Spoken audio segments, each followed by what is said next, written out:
Hi guys, so this is the AP Calculus BC free response question number 2 from the 2014 exam. Last video I did number 1, which was about question number 1 was about the grass clippings, and now we're going to go on to question number 2. So here we have question number 2. The graphs of the polar curves. Okay, so these are polar curves, and also I haven't done this question yet, so bear with me if I make a couple mistakes along the way, because this is my first time seeing it. So we have these polar curves, r equals 3, and r equals... So what you should know about polar curves, or just polar coordinates in general. So say we have a system, an axis, okay? R, which we see over here, is r. R is actually the radius from the origin to a point. So this is r.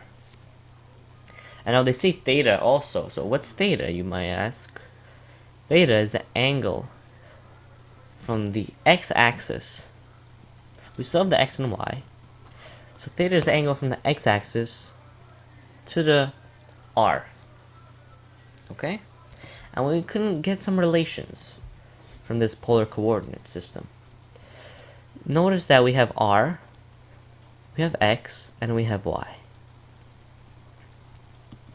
And we have theta. Correct? Let's say we want to find the sine of theta. What would that be? So the sine of theta would be SOHCAHTOA, which is opposite over hypotenuse. So that means y is equal to r sine theta. Okay. And now we can get something else from this.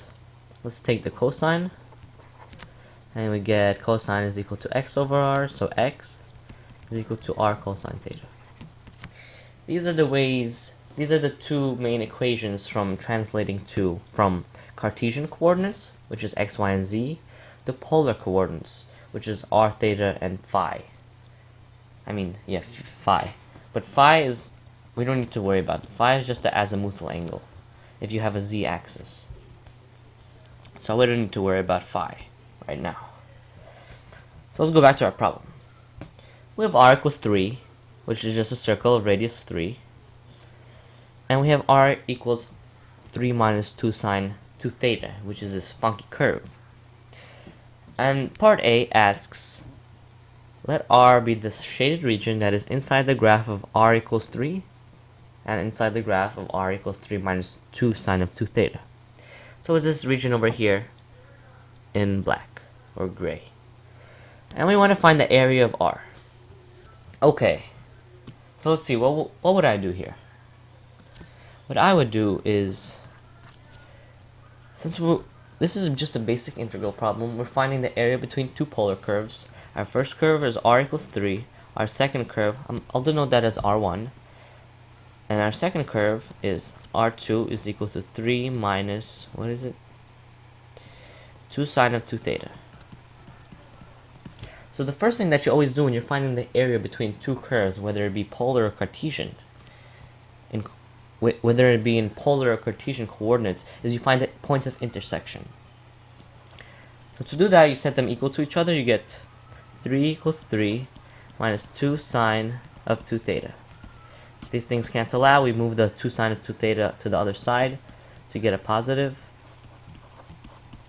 And how do we solve this? Well, we just want to find out when this thing is equal to,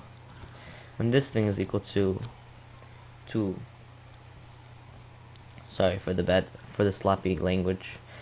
We want to find out when this function is equal to 0, so that the whole thing will be equal to 0. So when sine of 2 theta is equal to 0, when is it equal to 0? I mean, not question mark, of course. When is it equal to 0? Which means, and we know from basic trigonometry that sine of 0 equals 0, sine of sine of pi is equal to 0, and sine of 2 pi is equal to 0. And 2 pi is the same thing as 0 because there's a 360-degree rotation about the x-axis.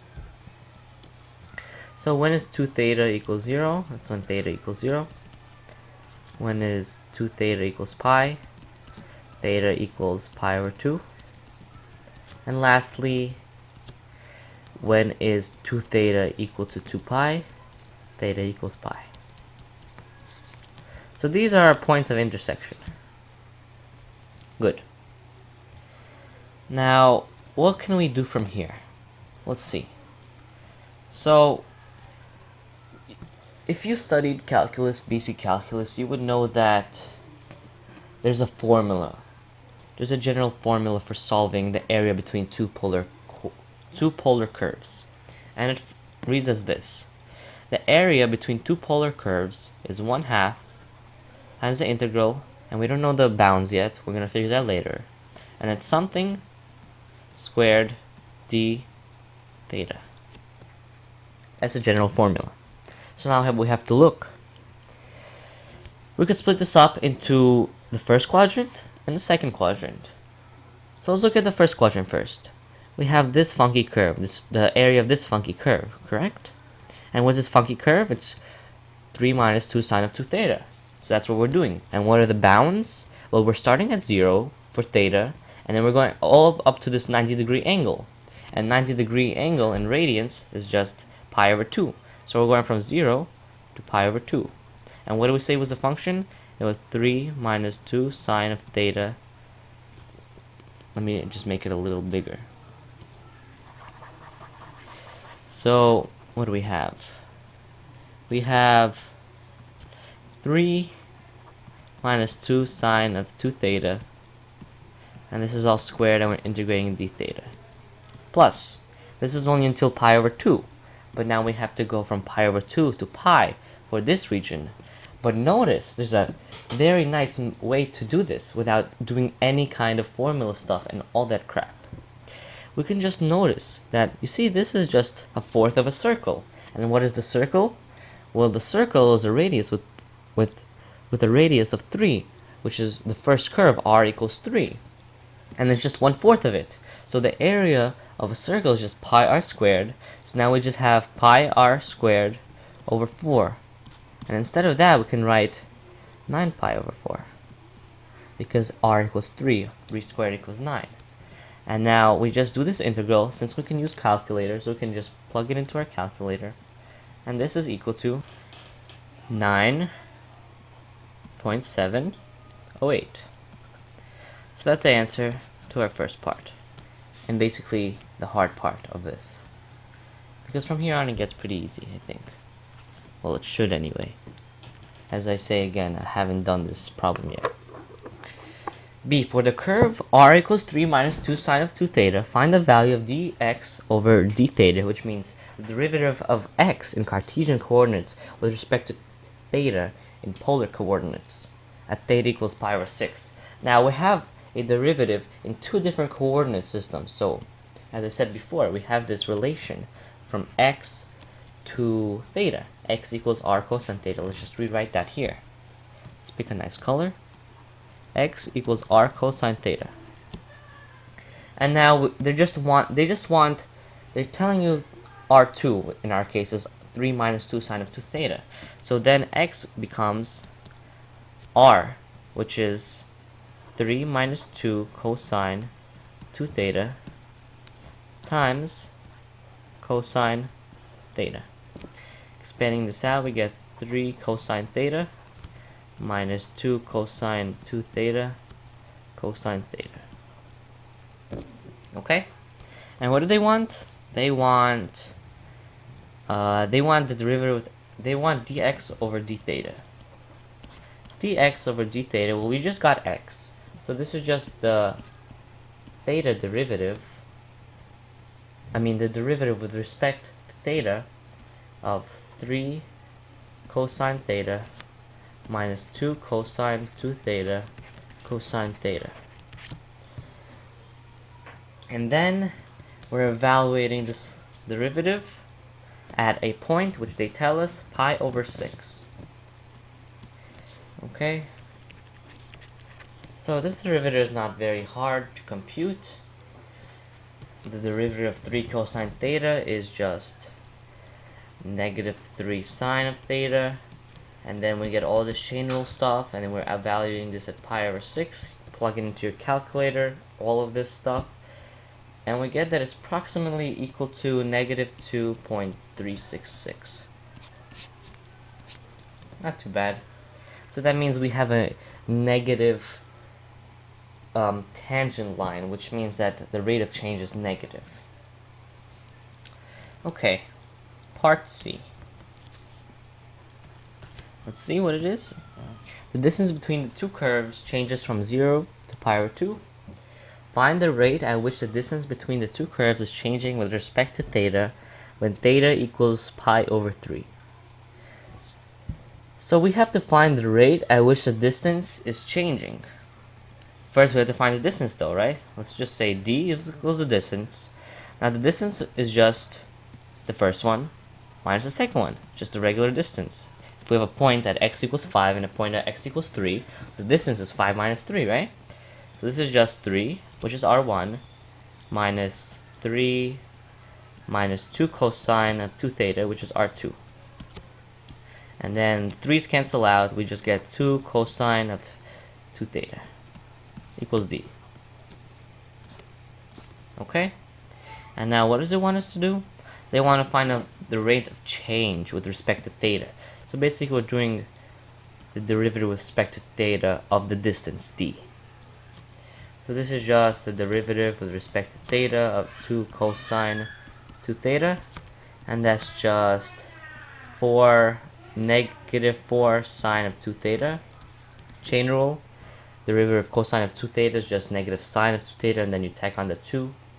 So 2 times 2 is 4. Okay, and then what are we evaluating this at? We're evaluating this at pi over 3.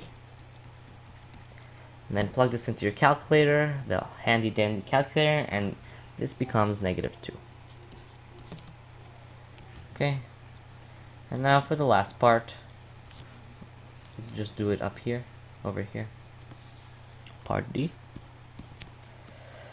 Okay, part D. A particle is moving along the curve R, our second curve, so that the derivative of theta with respect to time equals 3 for all time greater than 0, equal to 0.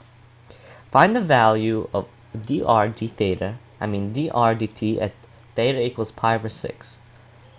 Okay, so I see a d theta dt and I see a dr dt. These are two different variables that we're deriving with respect to the same time. So immediately what I think of is implicit differentiation.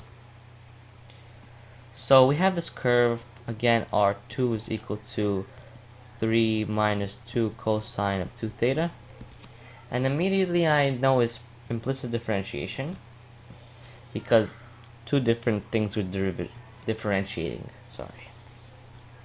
So let's take the derivative of this. The derivative of r with respect to theta is just dr d theta. Actually, this should be not dr d theta, but we're differentiating.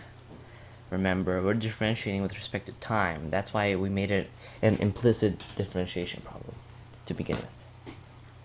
So dr d theta, and now the derivative of a constant is just 0. And now the derivative of this, wait a second. This should be 2 sine of 2 theta. So we've actually made the mistake over here as well and all the other parts, but it's okay, it's okay. You know what is implied. So the derivative constant is just 0, and now we have negative 2 cosine of 2 theta times 2. So this is equal to negative 4 cosine of 2 theta. And then we cannot forget, I even forgot it almost right now, that since it's implicit, we tack on this d theta dt. D theta dt. It's not a partial, it's just a regular. And now d theta dt is equal to 3. So we get dr dt is equal to negative 4 cosine of 2 theta times 3. Evaluate this at pi over 6, and it's approximately equal to negative 6.